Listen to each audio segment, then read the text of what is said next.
ជាថ្មីម្ដងទៀតខ្ញុំបាទសូមគោរពជំរាបសួរពុកម៉ែបងប្អូនទាំងអស់គ្នាជាទីរាប់អានពួកលោកគឺជា AOT សហប្រតិបត្តិការអន្តរជាតិដើម្បីយុទ្ធធម៌និងដំណាភាពនៅក្នុងតំបន់បន្ទាប់ពីបានដឹងខ្លះៗនៃសេចក្ដីគោនិងសកម្មភាពរបស់ AOT ទើបយើងដឹងច្បាស់ថា AOT មានឥទ្ធិពលយ៉ាងណាហើយគឺខ្ញុំសូមអរគុណដល់បងប្រុសម្នាក់ដែលបានខមមិននៅក្នុងវីដេអូខ្ញុំបងបានពន្យល់និងណែនាំអំពីគុណតម្លៃនៃក្រុម AOT ខ្ញុំសូមអានខមមិនរបស់គាត់ដូចតទៅ AOT មាននៅប្រទេសទាំងសងខាងដើម្បីឃ្លាំមើលសកម្មភាពនៅក្នុងការអនុវត្តកិច្ចព្រមព្រៀងស្ថានភាពកូឡាណាពួរដែលមានលោកដូណាល់ត្រាំជាសាក្សីបើភាគីណាមួយរំលោភកិច្ចព្រមព្រៀង AOT ត្រូវរាយការណ៍ជូនប្រធានអាស៊ានហើយអាស៊ានអាចធ្វើសេចក្តីថ្លែងការណ៍ថ្កោលទោសប្រទេសដែលរំលោភកិច្ចព្រមព្រៀងនេះខ្ញុំសូមអភ័យទោសពីបងប្រុសជាទីស្រឡាញ់ដែលខ្ញុំបានយករូបភាពរបស់បងដាក់នៅក្នុងខមមិនរបស់បងខាងក្រោមនេះបើសិនជាមានការខុសឆ្គងសូមបងអធិស្ឋានឲ្យខ្ញុំផងបាទសូមអរគុណបងពងជាស្ដា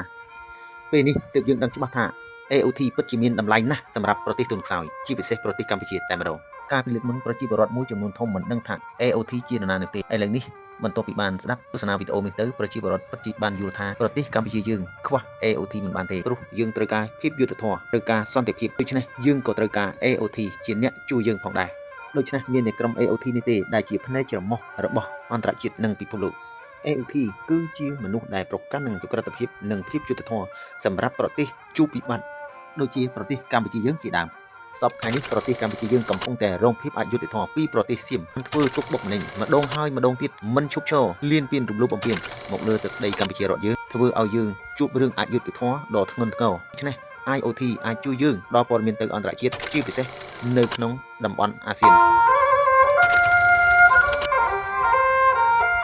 បងប្អូនជនរួមជាតិជាទីគោរពថ្ងៃទី12ខែវិច្ឆិកាឆ្នាំ2025នេះប្រជាពលរដ្ឋខ្មែរត្រូវរងរបួសនិងស្លាប់ដោយស្នាដៃអប្រិយសៀមយំខ្នងខូខើដែលមានមហិច្ឆតាចង់លាបត្របាក់ទឹកដីកម្ពុជាដោយភាពអយុត្តិធម៌ដ៏ធ្ងន់ធ្ងរបំផុតពីសៀមចក្រពត្តិចង្រៃធ្វើឲ្យប្រជាពលរដ្ឋខ្មែរដេកមលុបបាត់បន្លាយដោយសារភាពខូខើរបស់ពួកសៀមយើងចងចាំមិនភ្លេចនៅប្រវត្តិសាស្ត្រដ៏ជូរចត់និងខូខើពីបណ្ដាប្រទេសសៀម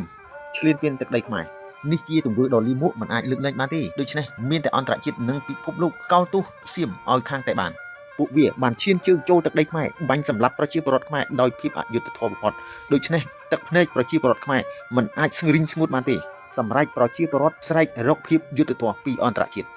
ប្រជាពលរដ្ឋខ្មែរទូទាំងសកលលោកបានដឹងហើយថាប្រទេសកម្ពុជាជួបតែសង្គ្រាមរាប់សតវត្សមកហើយមិនដែលមានសេចក្តីសុខម្ដងណាទេទើបតែពេលនេះប្រជាពលរដ្ឋខ្មែរទូទាំងប្រទេសបានសេចក្តីសុខត្រឹមតែ2ទសវត្សរ៍ប៉ុណ្ណោះ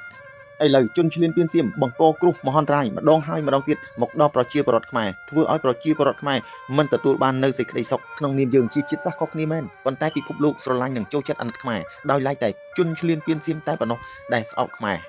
ចាស់បុរាណក៏បានផ្ដាំដល់កូនចៅជំនាន់ក្រោយថាកុំទុកចិត្តសៀមព្រោះអីសៀមជាចោលអរគុណបងប្អូនសម្រាប់ទស្សនាវីដេអូមួយនេះសូមជួយ share និង like ម្នាក់មួយផងបងប្អូនណាសូមអរគុណ